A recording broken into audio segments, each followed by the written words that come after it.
ayer nos quedábamos con la invasión de los moros, la derrota al rey don Rodrigo Godo en la batalla de Guadalete. Bueno, hoy vamos a hablar un poquito del comienzo de la Reconquista.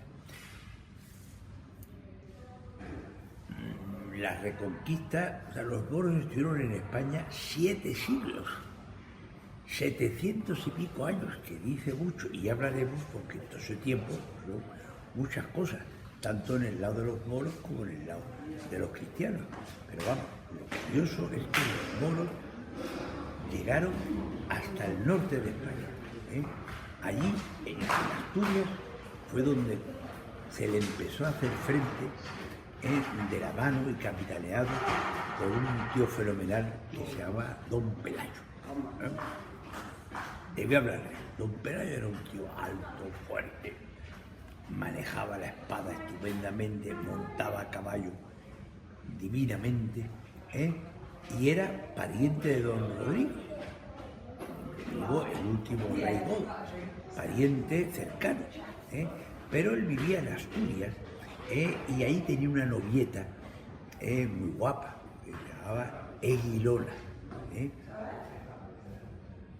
Y Japón, en principio, tenían idea de casarse pronto, pero resulta que cuando fue a hacerse la coronación del rey don Rodrigo, su pariente, en Toledo, pues entonces don Rodrigo le dijo, oye, venir para acá para las fiestas y tal y cual.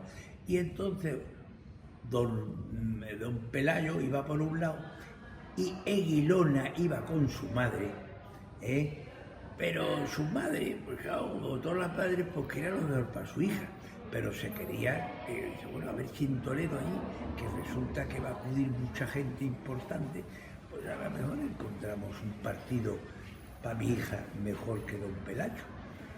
Efectivamente, resulta que allí estaba nada más y nada menos que el rey, que don Rodrigo, que además estaba soltero, y entonces la madre de Eguilona le dijo a la niña, déjate ver, a ver si a don Rodrigo le hacemos tilín. Así fue. Eguilona dejó a don Pelayo, su novio de la infancia, y se casó con don Rodrigo.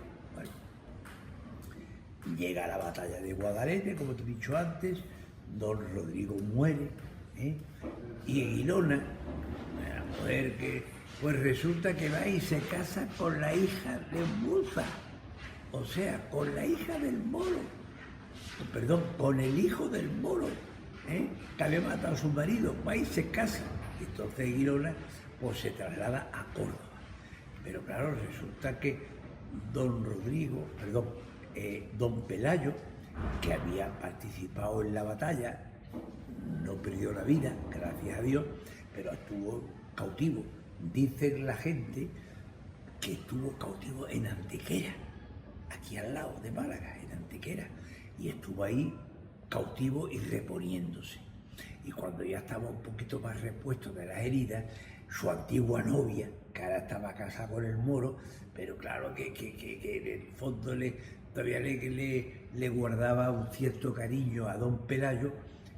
El tema es que parece ser que se las apañó para que don Pelayo pudiera huir de la cárcel, ya curado de sus heridas, y se fuera para Asturias.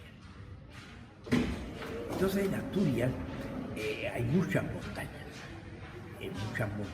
muchas rocas, y además un terreno que es muy difícil de andar por allí.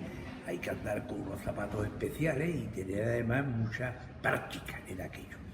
Entonces, allí don Pelayo se reunió de unos cuantos y dijo, oye, esto de los moros se va a acabar.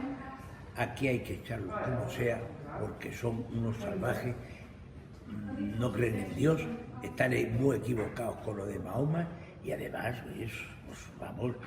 son unos sanguinarios. Entonces, se reunió de unos cuantos y fue el primero que le hizo frente. Cuando las tropas llegaron para allá, don Pelayo se fue a una gruta en donde se veneraba una virgen, la Virgen de Covadonga, dando nombre a aquella tierra, en aquella gruta, y entonces le pidió a la Virgencita, ayúdame para que con estos pocos hombres que tenemos aquí al lado podamos defendernos, por lo menos, de nuestros sanguinarios moros, los árabes. Y así fue, que entre los rezos, las ganas que tenían de acabar con los moros y lo escarpado, lo difícil que eran aquellas montañas, don Pelayo consiguió la primera victoria sobre los moros.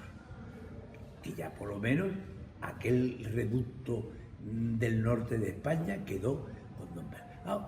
Don Pelayo pensó que a él le sucediera su hijo Favila, pero tuvo mala suerte. Claro, hay que decir una cosa muy importante, que en aquella época las batallas todas se hacían en verano, porque es que en invierno, con el agua, se montaba mucho barro en el suelo y entonces pues resulta que, claro, era muy difícil andar y luchar.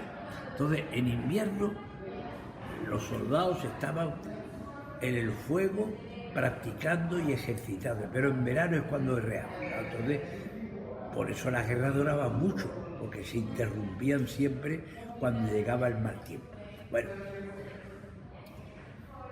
él quería que su hijo Favila pues, le sucediera, pero tuvo muy mala suerte porque Favila, durante el invierno, cuando no se guerreaba, se salió un día a cazar osos.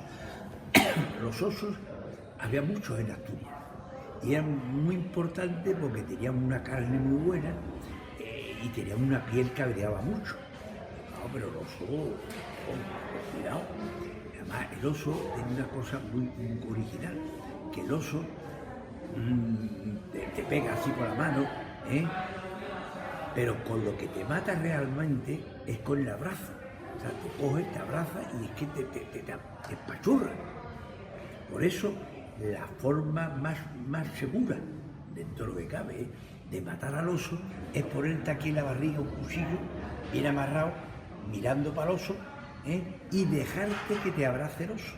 Claro, cuando te abraza el oso, mientras más fuerte te abraza, más se clava el cuchillo. Y así se cazaban los osos. Pero Favila tuvo la mala suerte de que se le torció el cuchillo, y el oso, no es que lo abrazó, es que lo estranguló. Y entonces ahí murió el hijo de don Pelayo, que no pudo conseguir.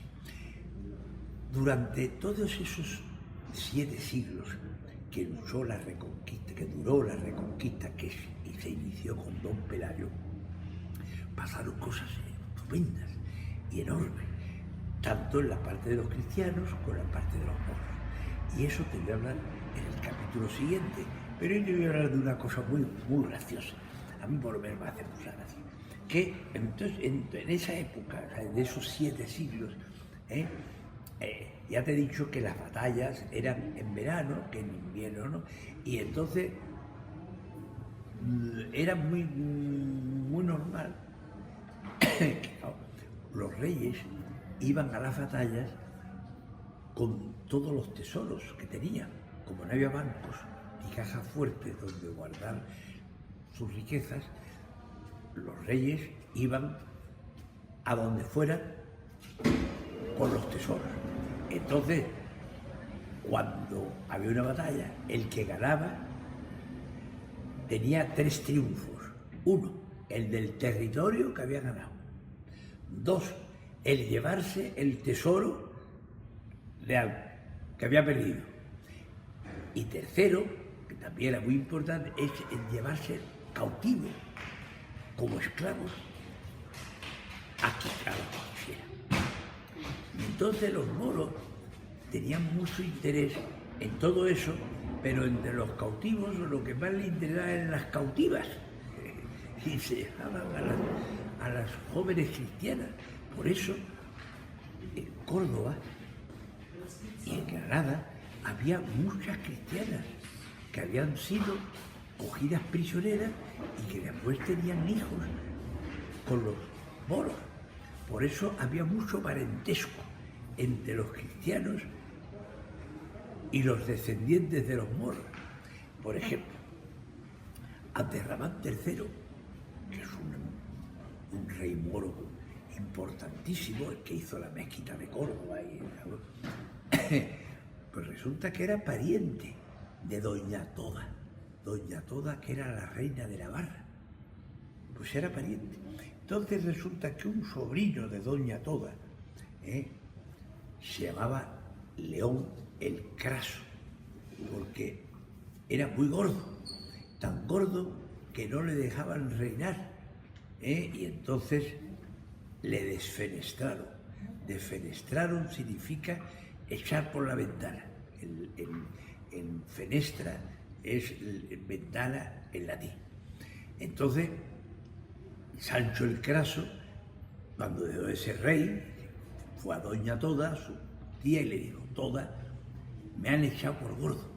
Es que no se podía ni montar a caballo, porque el caballo se caía. Entonces, Doña Toda, que era una señora muy lista, muy buena, pero sobre todo muy enérgica, dijo: esto lo vamos a arreglar. Voy a hablar con mi pariente, Abderramán III, que está en Córdoba, pero que tiene unos médicos fenomenales y seguro que te curan la gordura. No me digas, tía Toda, me hace un hombre, Claro, pero entonces Doña Toda le pidió a Abderramán III que le mandaba al médico, pero Abderramán III, que era moro pero listo, dijo: no, yo el médico no te lo mando, mándame para acá tú al gordo y aquí veremos qué hacemos con él. Bueno, no sé cuánto tardaron, fueron 6 meses, porque claro, con lo que pesaba el tío, con unas parihuelas, ay que me canso, ay cuánto pesa. Bueno, Doña Toda fue a Córdoba con su paisano y su primo, y allí lo tuvieron 6 meses a pan y agua, que no hay más remedio. No te creas tú que hay la medicina, pan y agua. Y a pan y agua lo dio que perdió el tío 26 kilos. 26 kilos en los 6 meses. Y volvió a los 6 meses estupendamente bien de tipo, ya podía montar el caballo lo aguantaba, llegó a su reino y le volvieron a nombrar rey. Bueno, pues historias como esta durante la Reconquista tenemos muchas más. Otro día te contaré alguna otra. Bueno, adiós Fabi, guapa. Gracias por escucharme. Mañana más. Hasta mañana, guapa.